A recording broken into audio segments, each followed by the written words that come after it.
사흘되던 날에 갈릴리 가나에 혼인이 있어 예수님의 어머니도 거기 계시고 예수님과 제자들도 혼인의 청함을 받았더니 포도주가 모자라니라. 예수님의 어머니가 예수님에게 이르되 저희에게 포도주가 없다 하니 예수님께서 가라사대 여자여 나와 무슨 상관이 있나이까 내 때가 아직 되지 못하였나이다. 그 어머니가 하인들에게 이르되 너희에게 무슨 말씀을 하시는지 그대로 와라 하니라. 거기 유대인이 전례를 따라 두세통 드는 돌랑아리 6이 놓였는지라.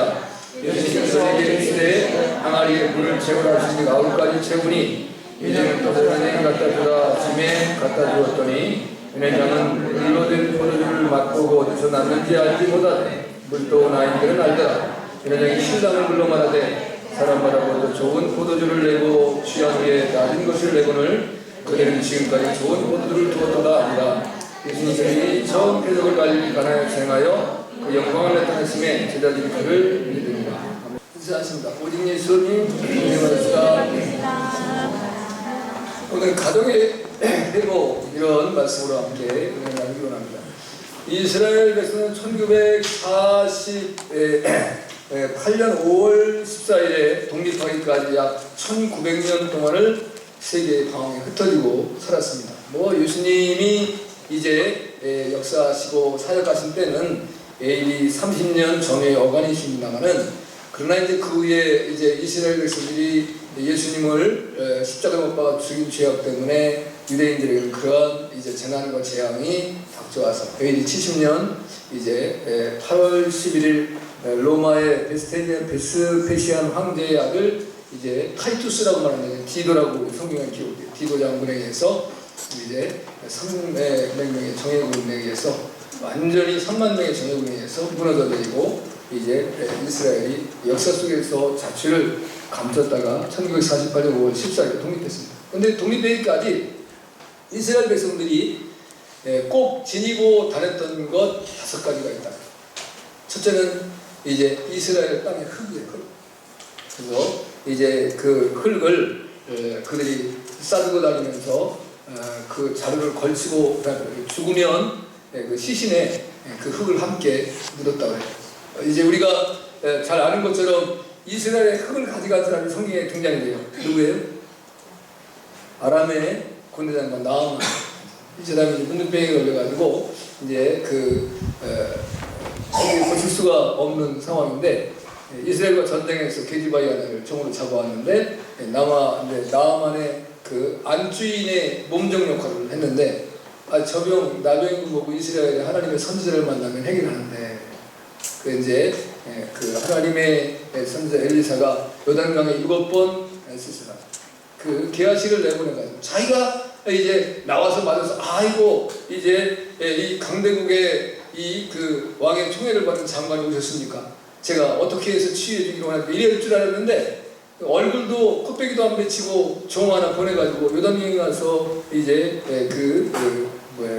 7번 씻으라고 하니까 너무 자존심이 상했잖아요.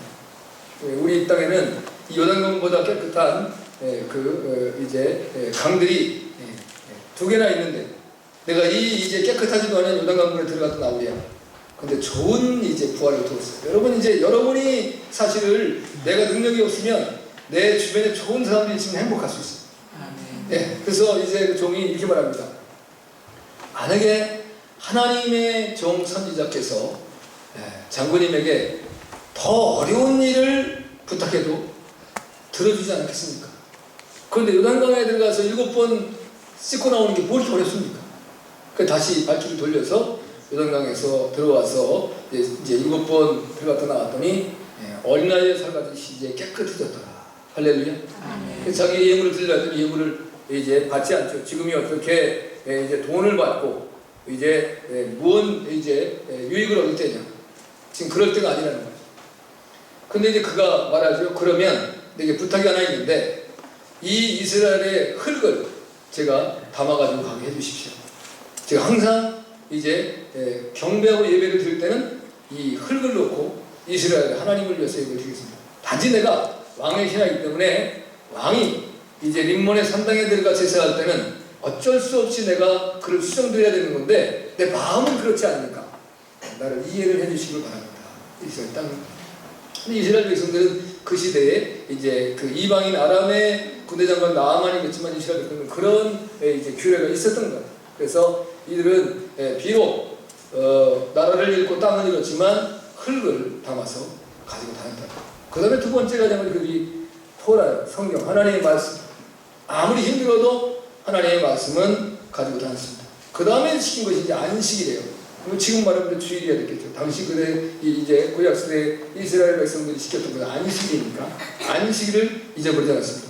나라를 잃고 방황했지만 안식일은 반드시 지켰습니다. 그 다음에 이제 메시아 신앙. 이제 구세주에 대한 신앙이다. 예수님에 대한 신앙이 아니라 메시아라고 하는 것에 대해서 그런 예수님을 메시아라고 인정하지 않았습니까?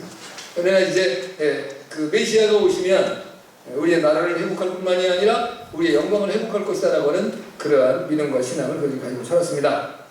근데 이제 마지막 다섯 번째가 뭐냐면 잊지 않는 것이 가정을 잊지 않았어요. 그러니까 이스라엘 백성들이 이제 비근한 일이 이랬다고 해요. 아들이 만약에 군대를 간다. 그러면 아들 그 밥그릇도 놓고 이제 수저도 놓고 같이 식사를 했다. 그러니까 남편이 이제 출장을 가거나 또 이제 어떤 가족이 여행을 가서도 그렇게 했다는 거예요.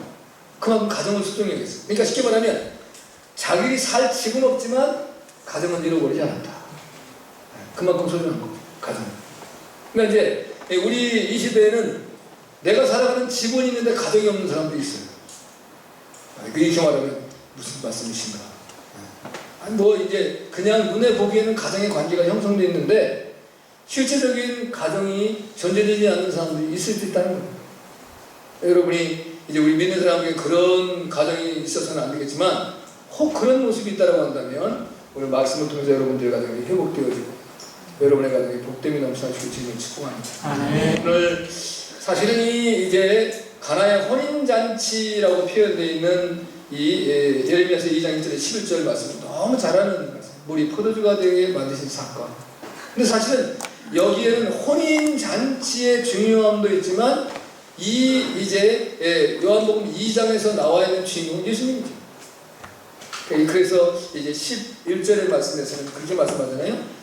이 갈릴리 표적을 가나의 표적을 행하여 영광을 나타내며 제자들이 그를 믿으니라.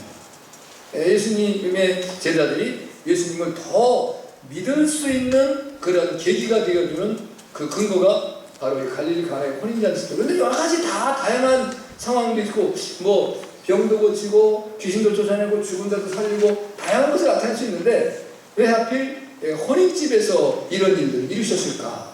가정의 소중함을 얘기합니다. 가정이 너무너무 소중하다. 가정이 형성되는 것은 결혼 관계가 없으면 가정은 안 되잖아요. 그렇죠? 이제 한 가정이 이루어지려면 한 남자와 한 여자가 만나서 결혼을 해야 가정을 이루는 건데 그러면 우리의 가정에 과연 가정이 아름다운 가정, 복된 가정, 하나님이 기뻐하시는 가정, 행복한 가정을 만들기 위해서는 어떻게 돼야 되는가? 그럽니다. 첫째는 예수님과 제자들을 그러니까 청함을 받았다 했습니다. 그러니까 예수님 이 말씀은 예수님을 내 가정에 초청해드려야 됩니다. 아멘? 자, 1절, 2절, 5절에 보면 사흘째 되던 날 갈릴리 가나에 혼례가 있어 예수님의 어머니도 거기 계시고 예수님과 그 제자들도 혼례의 청함을 받았더니 5절에 보면 그 어머니가 하인들에게 이르되 너희에게 무슨 말씀을 하든지 그대로 하라 이렇게 말씀하셨어요. 자, 여기 오늘 이 사흘 되던 날 이건 뭐냐면 예수님이 요단강에 세례받고 3일 되던 날이에요. 예수님이 세례를 받고 3일째 되는 날에 이 놀라운 하나님의 기적의 역사가 나타나게 만드는데 성경에 보면 이제 거기다가 껴맞출 일은 없겠지만 3일 만에 일어난 귀대한 역사들이 상당히 많습니다. 아브라함이 이제 이삭을 모리아 산에서 제물을 드릴 때 3일길을 걸어갑니다. 3일을 가서 그 제물을 일로 이삭을 하나님께 드리고 하나님 앞에 내가 이제야 나를 참으로 경외하는 줄 알았노라. 하나님 앞에서 이제 아브라함의 믿음이 인정받는 기간이 그 인생의 여정에 흘러왔지만 그 아들을 드리는 3일 기간 동안에 온전히 인정을 받는 역사를 볼 수가 있어요. 이제 열왕기야 그 20장 5절에 보면 히스기야가 병들어 죽게 되었을 때에 이제 이사야 선지자를 통해서 말하죠. 내가 3일 만에 여호와의 전에 올라갈 것이다. 그러니까 네가 이제 회복되고 살아나라. 3일 만에 내가 건강해져서 하나님을 높여드리고 하나님께 영광을 돌릴 것이라는 말씀을 주고 있습니다. 요나서 1장 17절에 보면 요나가 이제 그 물고기 뱃속에서 3일 낮 밤을 지냈다. 예수님도 그것을 이제 유대인들이 표적을 구할 때 내가 너희들에게 보여줄 표적은 요나의 표적밖에 없다. 그 요나는 뭐예요? 3일 동안 물고기 뱃속에 내가 죽은 것 같다가 다시 살아나는 역사였었거든요.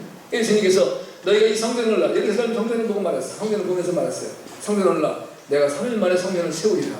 예수님 자신의 몸을 가리켜 말씀하신 것인데, 우리가 고린도전서 3장 15절에 보면 우리 몸이 하나님의 성전인 것과 성령이 그 안에 거하신 것을 알지 못하느냐. 그래서 이제 바울을 통해서 우리에게 주신 하나님의 말씀은 우리가 먹든지 마시든지 보세요. 하나님의 영광을 위해서 해라. 그러니까 우리의 몸을 귀하게 여기고 소중히 여겨요. 우리가 짓는 죄 중에 하나님께서 우리의 몸으로 짓는 죄가 행음의 죄라고 했어요. 행음의 죄를 짓지 마. 그 말씀을 주시는 거예요. 왜? 우리가 하나님의 성전인데 하나님의 성전이 죄를 먹고 죄를 짓고 살면 어떤 문제가 생기겠습니까? 그래서 예수님이 이제 십자가에 들어갔을 때 3일 만에 부활하시는 역사가 나타났습니다. 아무튼 오늘 3일 만에 예수님은 하나님의 놀라운 사역을 시작하는데 첫 번째 사역이 갈릴리 가나에 이제 가정을 온전히 세워주는 역할을 감당하는 것입니다. 오늘 이제 전체적인 본문의 말씀을 보면 이스라엘 백성들은 이제 저녁에 혼인식을 하잖아요. 혼인식을 시작해서 일주일 잔치를 벌인다 그래요. 7일간. 그런데 여러분, 여러분이 이제 내가 결혼식을 하든 자녀가 결혼식을 하든 결혼식을 할 때 그 혼주가 우리 이제 결혼식에 올 손님의 수를 예측을 해요, 못해요? 예? 해요. 그러면 적어도 내가 뭐 남들보다 이렇게 대단하게 화려하게는 안 한다라고 하더라도 내가 이제 내 자식이 됐든 내 결혼식을 행하면서 손님들에게 부끄러움을 당한 일을 하지 않죠. 그러면 적어도 음식이 떨어지면 큰일 난다. 그렇지 않습니까? 왜냐하면 뭐 내가 100명 올 걸로 생각하는데 200명이 왔다. 이거는 사고 터진 거죠. 근데 그럴 일은 없거든요. 적어도 이제 이 바쁘고 이제 또 더군다나 결혼식에 가면 옛날에도 뭐 돈을 가지고 왔는지 선물을 가지고 왔는지 모르지만 다 결혼식에 나라마다 지역마다 결혼 예식이 되어지면 빈손으로 가진 않잖아요. 그렇죠? 그러니까 남의 결혼식에 초대받지 않은 사람이 결혼식에 간다면 아니 밥 한 그릇 더 먹으려고 거기를 초대받지 않은데 갈 수 있겠어요? 그거는 상상이 안 돼요. 그리고 초대받지 않은 사람이 가면 그걸 뭐라고 말해요? 불청객인 거예요. 네, 아는 사람도 없고 또 거기서 나를 사람들이 힐끗힐끗 바라보면 그것도 때로 자존심 상할 수도 있고. 그런데 이 혼인집에 음식이 떨어졌다는 거예요. 그게 얼마나 황당하고 얼마나 이제 참 고통스러운 환경을 맞이하고 있냐. 내 가정이 처음 시작하는 날인데 시작서부터 가정에 위기가 닥쳐왔습니다. 근데 이 가정이 어떻게 회복되는가를 한번 오늘 말씀을 통해서 보면서 저나 여러분의 가정들이 온전히 회복되어서 하나님이 기뻐하시고 또 하나님께 영광을 돌리고 행복한 가정을 이뤄나갈 수 있도록 주님을 축복합니다. 첫째는 이렇게 말씀드렸는데 예수님의 그럼 초청하는 것은 두 가지 방법이 있는 것 같아요. 제가 보니까 여기 오늘 기본적으로 가나의 혼인집에 예수님을 초청했을 때는 뭐를 초청했습니까? 손님으로 초청을 해요. 그죠? 손님으로 초청을 하는데 근데 예수님이 그 결혼잔치집에 갔지만 그 가정에 기쁨과 즐거움이 넘치는 건 아니에요. 문제가 해결되는 건 아니에요. 쉽게 말하면 예수님을 손님으로 모셔가지고서는 우리 가정은 해결되는 건 아니에요. 여러분도 여러분의 삶 속에서 어떤 이제 이유가 있고 또 관계가 있고 목적이 있어서 예수님을 여러분의 손님으로 초대할 수도 있습니다. 그러나 중요한 것은 예수님이 주님으로 초청을 받아야 돼요. 할렐루야. 그러니까 저나 여러분이나 우리의 가정에 예수님을 초청할 때는 손님이 아닌 주님으로 초청을 해야 된다. 그래서 그 분이 우리 가정에 이제 가장 이제 높으신 분, 가장 주인된 분이 되어질 때에 내 가정의 모든 문제를 그분이 해결해 줄 수 있다. 여러분 모든 집안에 이제 문제가 생기면 누가 책임져요? 가장이 책임져요. 가장이. 그렇잖아요. 이제 남편이 가장인데 집안에 예를 들어 이제 쌀이 떨어졌는데도 가장이 신경을 안 쓰고 있다. 그럼 가장 사표 내야 돼. 그 사람이 왜 가장을 하고 있어요? 뭐 달라고? 네? 그러니까 가정에 만약 자녀가 어떤 문제가 생겼어요. 그런데 아내들이 당신 얘기해. 그럼 그 사람 가장 내놔야 돼. 아내한테 가장을 줘야 돼. 자기가 해결해야 돼. 근데 예수님이 우리 집안의 가장이 되어주시면 우리 집안의 문제를 누가 해결해 주실까요? 예수님. 할렐루야. 그러니까 예수님을 저와 여러분의 가정의 주님으로 초대해요. 아멘. 이게 우리의 가장 중요한 모습입니다. 오늘 가정에 이제 예수님을 주님으로 초청해야 되는데 실제적으로는 그렇지 못한 사람들의 가정들이 많이 있다 이거예요. 주님을, 예수님을 나의 주인으로, 내 가정의 주인으로 모시고 살아가지 못하는 사람들이 의외로 많이 있다는 거예요. 그냥 필요한 내 문제를 해결해주는 손님 정도로 생각하는 거예요.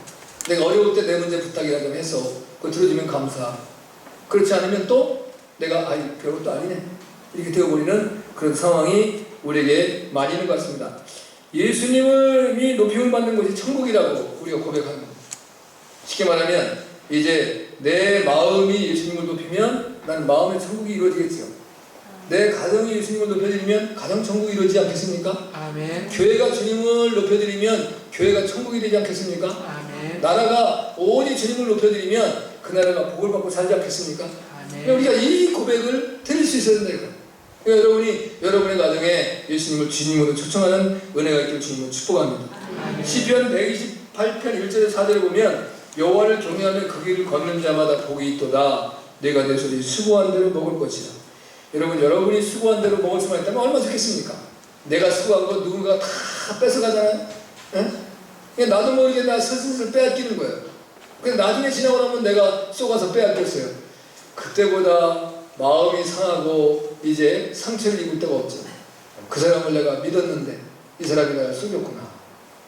그러면 이제 사람에 대한 불신이 생기기 시작합니다. 거기에서 미움도 생기고 또 이제 문제가 생기고 다툼도 생기고 이런 문제가 생기게 되겠죠. 그리고 여기 보면 이제 내 집 안방에 있는 내 안에는 결실한 포도나무 같으며 내 식탁에 둘려 앉은 자식은 어린 감람나무 같으로다. 여호와를 경외하는 자는 이같이 복을 얻으리로다.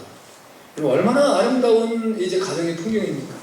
하나님을 경외할 때 아내가 사랑스럽고 자식들이 존귀하고 아름답고 값지고 이런 은혜가 우리 가정에 있어야 돼.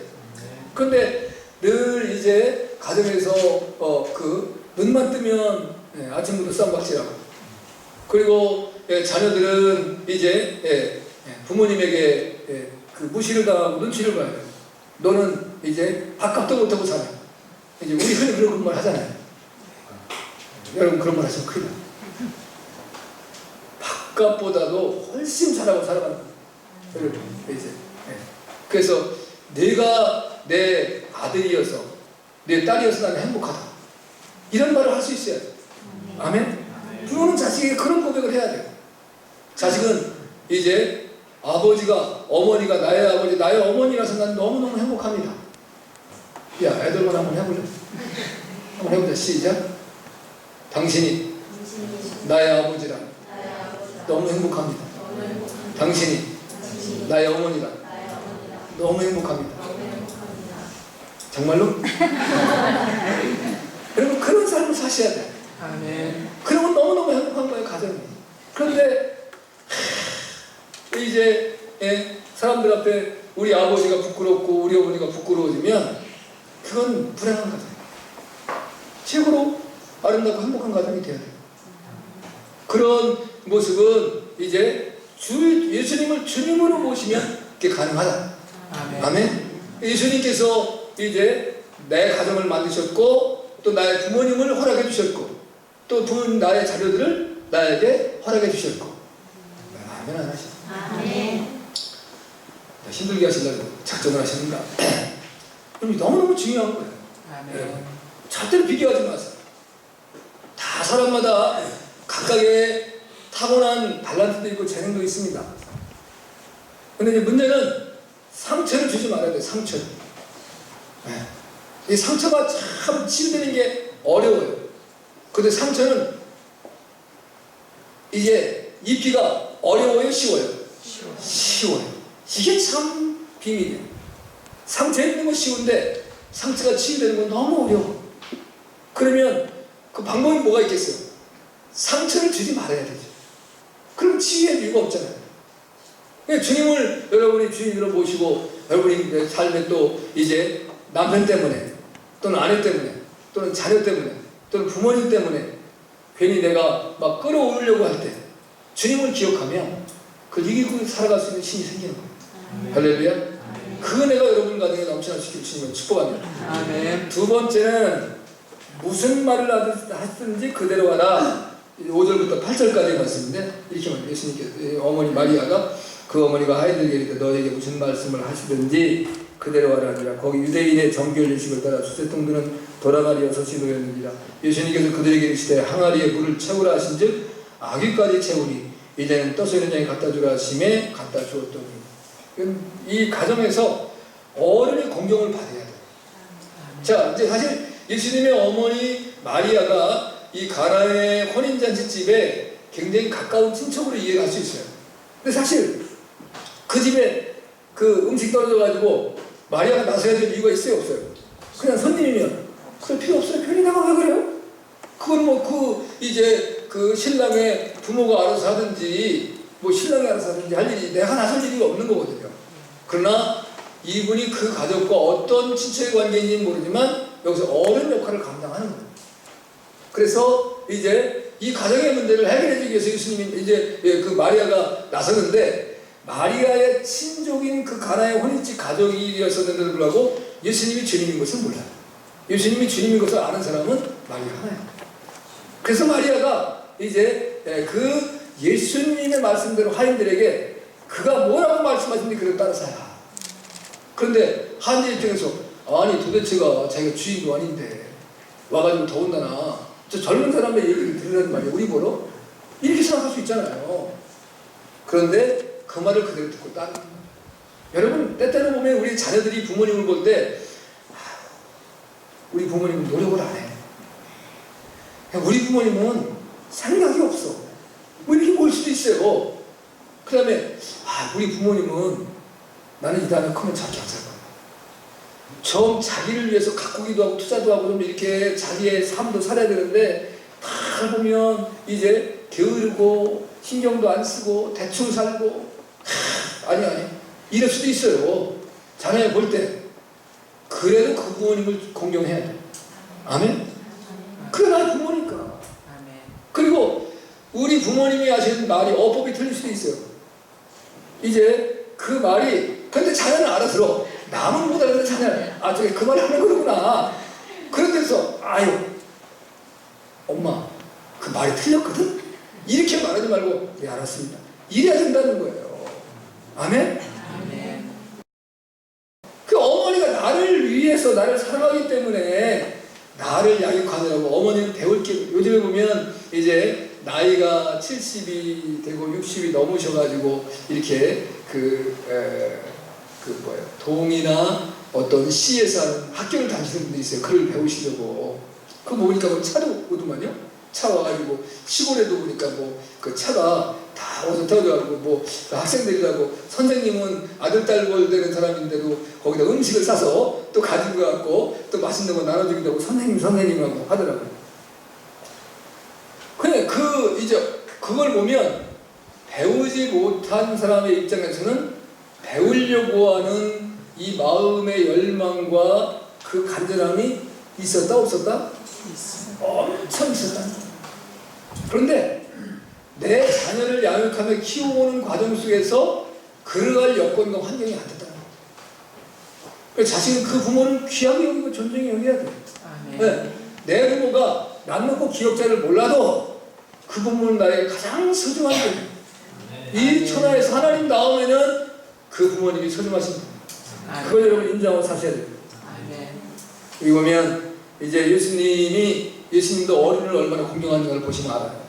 여기 예수님께서 오늘 본문의 말씀에 예수님 마리아가 먼저 예수님에게 말씀하잖아요. 포도주가 모자란지라 4절에 문제 보면 예수님께서 가라사대 여자여 나와 무슨 상관이 있나이까. 우리가 이제 여자여 라고 했기 때문에 이제 예수님께서 자기가 하나님이고 주님이라고 그래서 그 어머니 마리아를 저렇게 업신여겼다는 생각을 많이 갈 수 있거든요. 근데 우리의 한글로 이걸 이해를 하면 그렇게 돼 있어요. 근데 이게 원래 이제 히브리 원어에 보면, 헬라어 원어에 보면 귀나이라는 말이에요. 귀나이. 근데 귀내라는 말인데, 귀내라는 말은 뭐냐면 존칭입니다. 귀내의 존칭인데 이걸 호격, 부를 때 쓰는 말이에요. 그러니까 헬라 사람들은 이제 왕후를 부를 때 이제 귀나이 이렇게 불렀어요. 여자여 이렇게 불렀어요. 그러니까 우리의 표현으로는 왕후여 이렇게 썼어야 이게 사실 맞는 건데, 이게 이제 번역하시는 분께서 이제 그렇게 그 깊은 뜻을 이해를 못했던 것 같아요. 문화적인 측면이기 때문에. 그러니까 예수님은 이제 그 마리아 어머니를 왕후로 대접했다는 거예요. 자기 어머니가. 그러니까 여러분의 아버지를 이제 그 예우할 때 대통령 같이 이렇게 해야 돼요. 이 대답 안 하네. 무슨 대통령은 고등 선생님이 못되는데 그래? 대통령같이 존귀해요. 요즘에 대통령도 존귀 안 여겨요. 나라가 문제가 있지만. 그리고 어머니는 영부인같이 이제 높여드려야 돼요. 아멘? 이런 가정은 복된 가정이 될 수밖에 없어요. 그런 가정이 잘못된 가정이 된다고 한다면 그것은 정말 문제가 심각한 거죠. 자녀가 부모님을 이제 왕을 대하듯 대하는데 그런 가정이 얼마나 좋은 가정이 되겠습니까? 그래서 여러분의 가정에 어른을 공경하는 복된 가정이 되는 축복이에요. 이제 우리의 사자성 성어 중에 이제 한문을 뭐 요즘에 잘 안 쓰기 때문에 우리 학생들 잘 모를 거예요. 반포지효라는 말이 있습니다. 원래 이제 이게 까마귀를 높이는 말인데 이제 까마귀를 원래는 반포조라고도 불러요. 원래 그 이제 까마귀는 원래 이제 까마귀 오자를 써가지고 이제 쓰지 않습니까? 근데 이제 그걸 자오라는 표현을 씁니다. 까마귀는 자애로운 그 이제 날짐승이다. 근데 까마귀가 교육이 안 되는 이제 그 이제 모든 그 짐승들 중에 길들이기가 제일 힘든 게 까마귀예요. 근데 이 까마귀가 어미가 새끼를 부화를 시키면 그게 커나가는데 60일 동안만 어미가 먹이를 하고 2달 동안 이제 먹이를 계속 이제 나를 공급을 해주고 나면 그 다음부터는 시키지 않아도 어미를 그 봉양을 한다는 거예요. 먹이를 간다는 거예요. 그래서 나온 말이 반포지효. 그 반포조라고 하는 것인데 그 이제 까마귀가 그 온전히 부모에게 효도하는 동물이다. 그 어미에게. 하물며 미물인 이제 까마귀도 그렇게 효도를 하는데 이 만물의 영장이라고 하는 사람이 부모님에게 효도하냐면 그 올바르지 않습니다. 그 이제 그 노래 중에 이런 노래가 있어요. 팔반가라는 노래가 있는데 이거는 이제 부모 공경과 자녀 사랑이 질이 얼마나 다른가라는 8가지를 얘기하는 겁니다. 다 말할 수는 없고 4가지 정도 말씀을 드리면 이렇습니다. 아이들은 아무리 짓거려도 부모는 듣기 싫다고 하지 않는데 자녀는 부모가 한 번만 해도 잔소리한다고 생각한다. 여러분들도 부모님이 이제 여러분에게 무슨 말하면 또 잔소리 시작했다 이렇게 생각하죠. 이게 자녀의 마음. 부모는 자식이 뭐라고 옆에서 제잘거리고 뭐라고 아무리 그래도 티슈 맞게 시간 없어 이렇게 하는 부모는 없다. 다 그랬니? 뭐 이런 문제 있어서 아이고 이제 기특하다 잘했다 이게 해준다는 거예요. 부모는. 근데 자식은 부모가 한마디 하면 또 잔소리야 이렇게 한다. 이거 얼마나 달라요. 부모와 자식과.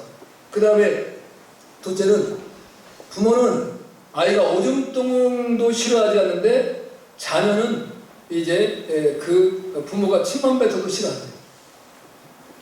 이게 차이예요. 자녀와 부모의.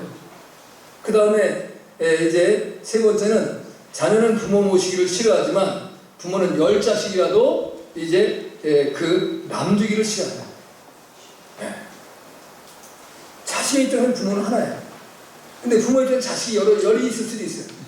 그 10명의 자식 중에서 아이고 그렇게 다 하나 주시오. 이게 안 된다. 부모의 마음. 그리고 마지막으로는 부모는 자식이 아프면 무슨 수를 써든지 자식의 병을 고쳐줘요. 근데 자식은 부모가 아프면 다 나이 들면 아픈 거야. 그런 거지. 그걸 나이 들어가지고 그걸 자꾸 아프다 그러고, 다 나이 들어서 안 아픈 사람이 어디 있습니까? 이랬다는 거. 이게 우리 인생인 거예요, 여러분. 부모한테 잘하세요. 그렇지만 성경에도 부모에게 효도한 사람들이 있고, 예수님도 효도했고, 수많은 사람들이 부모에게 효도하고 있습니다. 적어도 우리 그리스도인들은 부모님에게 효도해야 돼요. 그래서 어른을 공경하는 여러분들의 삶이 되어 여러분의 가정에 복됨이 넘쳐날 수 있음을 축복합니다. 마지막으로는 지금까지 좋은 포도주를 주었다 이렇게 했습니다. 9절 10절을 보니까 여자는 물러든 포도주를 맛보고도 어디서 났는지 알지 못하되 물 떠온 하인들은 알더라. 여자장이 신랑을 불러 말하되 사람마다 먼저 좋은 포도주를 내고 취한 후에 낮은 것을 내고는 그들은 지금까지 좋은 포도를 주었다가 아니라, 다른 말로 하면 가정에서는 칭찬과 격려가 있어야 된다. 자, 이제 연회장은 그 결혼식 전체를 책임 맡은 자입니다. 복음적으로는 주의 종으로 비교할 수도 있어요. 지금 신랑은 말할 수 없는 위기를 극복하고서 휴 하고 한숨을 쉬었을 거예요. 네. 이제 예를 들어서 그게 그렇게 결혼식이 끝났다고 한다면, 이제 결혼식 끝나고 일반적인 삶을 살 때 친구들마다 아이고 쟤 결혼식도 개판으로 치르고 아까워가지고 그거 음식 먹을까봐 그것도 미리 이제 덜 준비해놓고 쟤하고 관계는 골치 아파. 이런 상황에서 자기가 돌림을 받을 수 있지 않겠습니까? 사회의 부적응적인 삶을 살아갈 수 있는 상황에 위기를 넘겼는데, 그런데 연회장이 그에게 칭찬의 말을 여기 지금 하고 있습니다. 자, 예수님을 주님으로 받아들이면 어떤 문제도 해결될 뿐만이 아니라 모든 사람들로 칭찬의 역사가 우리에게 주어질 수 있어요. 할렐루야. 그런 삶이 예수입니다. 가족은 어떻게 보면 모든 단점과 결점이 다 드러나는 곳입니다. 그러나 모든 것이 사랑 가운데서 가족은 모든 것을 행복함으로 그리고 기쁨으로 결론을 지을 수 있어요. 아멘. 살아가다 보면 어려움이 없는 게 아닙니다. 저 사람 인고 부부야. 인고 부부는 문제 없어요? 문제 생겨야 돼요. 그런데 주님을 주인으로 모시기 때문에 그걸 극복하고 살아가는 거예요. 아멘. 그래서 서로에게 상처를 주지 아니하고 아픔을 주지 아니하고 위로함을 주고 칭찬을 주고 격려를 주는 거예요. 할렐루야. 아멘. 그런 가정이 돼야 돼요. 아내가 돼가지고 남편 지쳐가지고 지금 지쳐가지고 힘들어하는데 바가지 팍팍 긁으면 가정이 지옥 같은 거예요. 그럼 생각해보세요. 네. 이제 직장 생활하는 게 얼마나 어렵고 힘든 게 지금 한국인들의 그 삶의 여정입니까? 네. 직장인들이 너무 지치고 힘들고 어렵잖아요. 근데 집안에서라도 아내가 이제 남편이 편안히 좀 쉴 수 있도록, 그리고 자녀들은 아버지를 존귀히 여기는 모습이 있어서 새 힘이 넘쳐날 수 있는 에너지가 충전되어지고 또 이제 힘이 넘쳐날 수 있는 가정을 만들어야 되는데, 가정에서 기를 팍팍 죽여놓으면 나가서도 우리가 흔히 뭐라 그러잖아요. 집에서 새는 바가지는 나가서는 뚫어졌어요. 이건 콸콸콸콸 들어오는 거예요. 여러분, 가정이 그렇게 소중한 거예요. 네. 또 남편은 이제 아내한테 아이고 당신 이제 살림을 그렇게 하고 여태까지, 아니 소뚜껑 운전수를 얼마나 했는데 밥 하나 제대로 밥물을 제대로 못 맞춰, 이제 반찬 하나 내 입에 맞추지 못해. 이러면 이건 가정이 행복할 수가 없어요. 아이고 어떻게 내가 오늘은 좀 네가 좀 그러잖아도 아파서 오늘 밥을 먹어야 될까 말하는데 어쩜 이렇게 당신이 알고 죽같이 하고 만나주셔서 너무너무 감사하다고.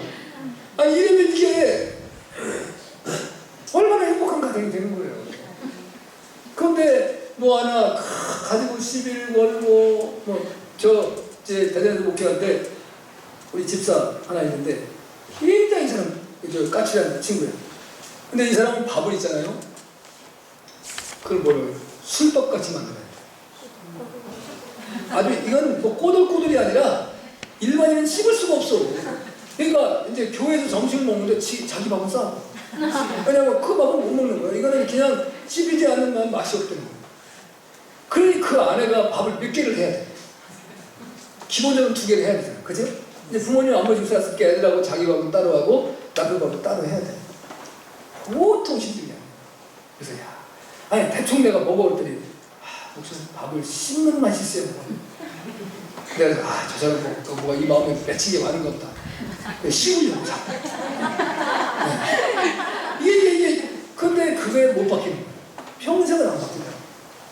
그냥 그 안에 굉장히 힘든 거야. 근데 이제 아내가 그 남자를 사랑해가지고 이제 매달려서 결혼한 거니까 열심히 하더라고. 내가 좋아한 거니까. 근데 피곤한 것 같아요. 저도 제 음식이 상당히 까다로운 사람이거든요. 근데 저는 절대로 말 안 해요. 그냥 우리 아내가 맛있어요? 맛있다.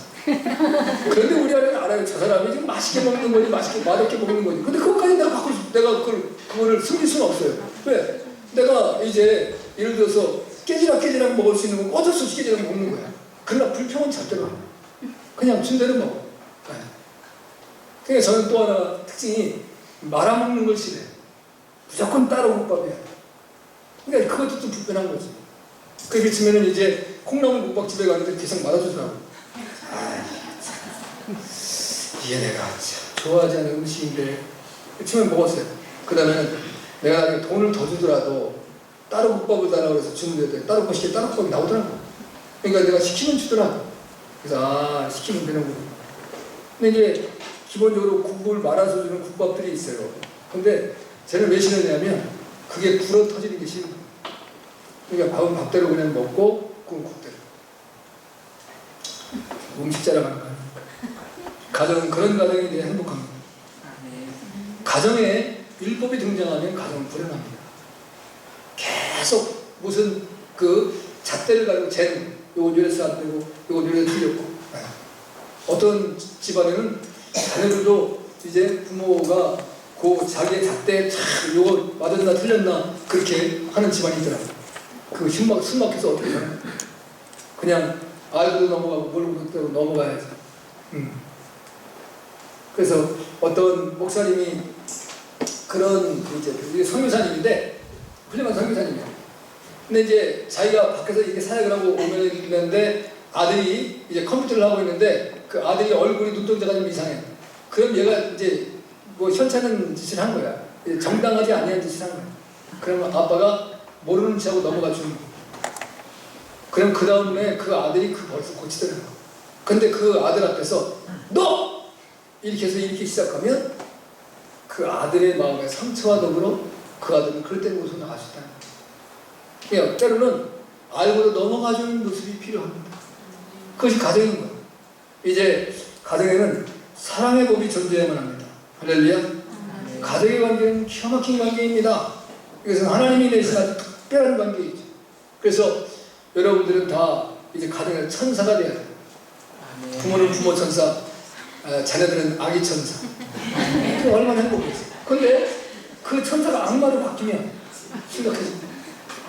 여러분, 우리 집안에 악마가 있으면 안 돼요. 아멘? 근데 천사들만 있어야 돼요. 그 정말 기쁨이 있고 감사가 있고 웃음이 넘쳐나고. 근데 요즘에는 이게 함부로 웃지도 잘 못하겠어요.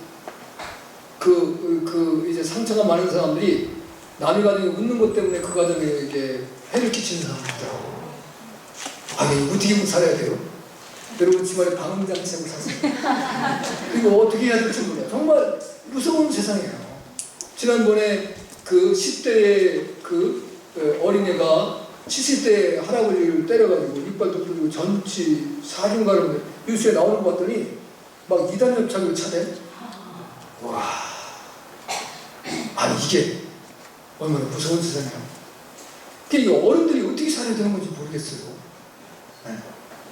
그러니까 이름이 지능적으로 때렸는데 사람이 지나가나 차를 안 지나갈 때는 안 때려. 그리고 지나고 나면 또 웃을 때 또 때려. 내가 볼 때 그런 사람은 무인도에 갔다가 그냥 가둬놓고 거기서 절대로 나오지 못하게 하루에 경비정이 2번 돌아. 오전에 한 번 돌고 오후에 한 번 돌고 그리고 살든지 죽든지 거기다 집어넣어놔야 돼. 죽일 수는 없으니까. 살인은 이제 하나님 범죄니까 그러니까 제가 이제 산에 올라갔다 하면서 가만히 생각했어요. 정말 부도덕하고 못된 사람들은 무인도에 갖다 떨키자. 이게 제일 좋은 방법이다. 네. 그래, 그거밖에 방법이 없는 것 같아요. 그래야 사회가 정화되잖아요. 장개석 총통이 대만을 정화시키는 방법이 뭐였냐면요. 그 부정한 자들이 걸렸을 때 헬기에 타고 태평양에 갖다 떨켰답니다. 살아서 나오면 살고 죽으면 죽고. 그 다음부터 부정이 끊어지더라는 거예요. 이거 무서운 겁니다. 근데 우리는 바다에다 빠지면 죽이는 거잖아. 그러니까 무인도에서는 그래도 이제 섬이니까 나무도 있고 뭐 지가 물고기 잡아 먹든지 아니면 나무 뿌리 캐서 먹든지 아니면 정말 이제 개화 천선에서 제대로 된 사람이 되든지 뭐 방법이 있을 수 있겠죠. 그럼 죽이는 건 아니니까. 뭐 바다에서 헤엄을 치고 죽는 수 있어요. 그래도 아무리 헤엄을 쳐서 태평양에서 어떻게 이 바다로 기어 나오겠어요. 자, 여러분, 그래서 중요한 것은 가족이 악마가 되지 않게 기도해야 됩니다. 여러분, 기도하는 것밖에 속썩이는 아들을 위해서 기도해야 돼요. 정말 이제 힘겹게 하는 남편을 위해서 기도해야 돼요. 또 아내가 계속 까탈을 부리고 괴롭혀도 기도해야 돼요. 싸울 수 없어요. 그러니까 가족을 위해서 적어도 하루에 5분 이상 기도하세요. 그런데 특별히 배우자를 위해 기도 많이 해야 돼요. 배우자가 부부끼리 마음이 맞아야 가정이 복될 수 있어요. 부부끼리 마음이 안 맞으면 그것보다 고통스러운 게 없습니다. 여러분, 여러분의 가정이 정말 신랑을 칭찬한 연회장처럼 서로 살려주는 천사의 본분을 갖기를 바랍니다. 성경에 보면 위대한 가정들의 이제 예표가 많이 나옵니다. 브리스라와 아율라 가정, 고넬료 가정, 간수의 가정, 삭급의 가정, 이드로의 가정, 겐족속의 가정, 이제 지금 전 세계에서 가장 좋은 대표적인 신앙의 공동체를 아미시 마을이라고 해요. 이제 미국에 전쟁인데 제가 만약 미국 갈 기회가 있으면 거기 꼭 한번 들려오고 싶어요. 거기는 거의 1차 산업을 중심으로 합니다. 농사를 짓고 또 이제 가축을 기르고 또 아니면 이제 이렇게 만드는 거, 농을 만들든가 이렇게 사람들이 필요한 가구들을 만들어서 그걸 하고 살아가는데 미국 사회 중에서 중상층에 속하는 삶을 산다. 그리고 아주 원시적인 방법이지만 하나님을 경외하고 가족을 소중히 여기고 살아가는 그들의 삶이 그렇게 보존이 된다고 해요. 여러분의 가정이 회복되기 위해서는 제일 먼저 주님을 여러분의 주인으로 모십시오. 그 다음엔 이제 어른을 공경하는 가정이 되기를 바랍니다. 그리고 가정에서 칭찬과 격려가 넘쳐나서 여러분의 가정이 정말 행복한 가정, 하나님이 기뻐하시는 가정, 모든 사람들이 부러워할 수 있는 가정으로 세워갈 수 있는 주님을 축복합니다. 다 같이